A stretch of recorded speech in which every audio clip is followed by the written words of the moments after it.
Hiking. You either love it or you hate it. I love it, but there was a time when I hated it.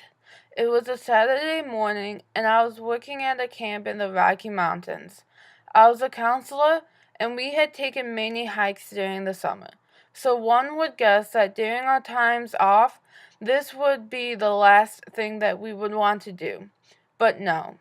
My friend Katie A. and I decided that we were going to take a 10-mile round-trip hike that had an elevation gain of about 1,788 feet. We went to the backpack center to leave around 7 a.m.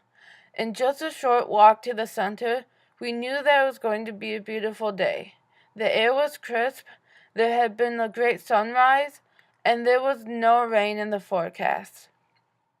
After we had packed up our gear for the day, we started to make our way to the trail. The trail had started to bloom flowers that we did not see the day before. There were animal tracks on the same trail that we were walking on, and as we saw them, we hoped that we would see just one moose.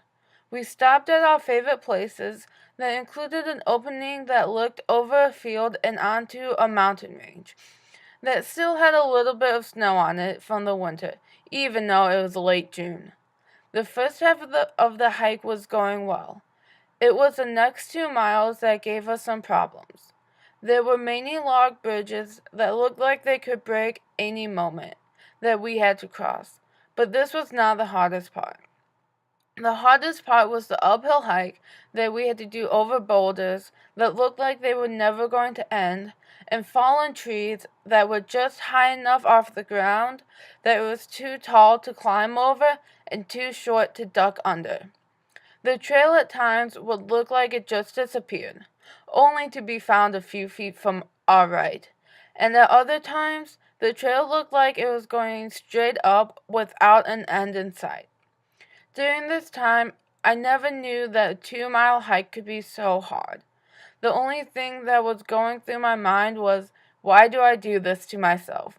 Why would I want to be struggling, out of breath, and in pain, just to get to a spot that I'm going to look at for an hour or two, and then have to make the hike back?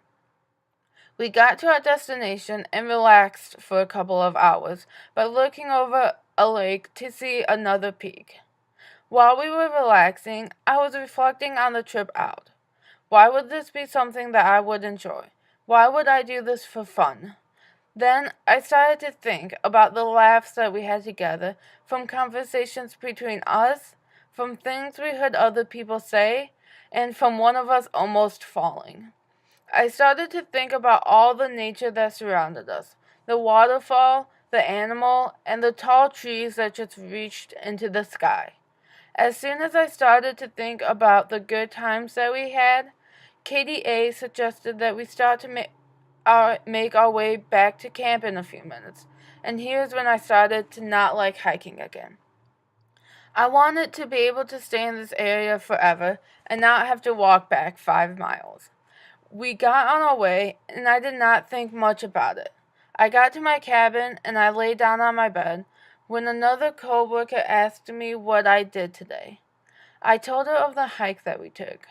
She told me that she wished she had done something like that, but all she did was hang around camp. After she had left, and I was there lying on my bed, feet aching, and ready to sleep for days, I realized that hiking was something that I really did enjoy. That it was something I was not going to quit anytime soon. If it had not been for hiking on this Saturday, I would never have been able to hang out with Katie A. I would have never been able to get to a destination that I had been wanting to go to and see more of God's creation. And I would never have challenged myself to do something that I thought was beyond my reach. Looking back onto this day, I realized that I learned a lesson from this hike. I learned just because something is hard and difficult, that does not mean it is not worth doing. Some of the hardest tasks are the most rewarding.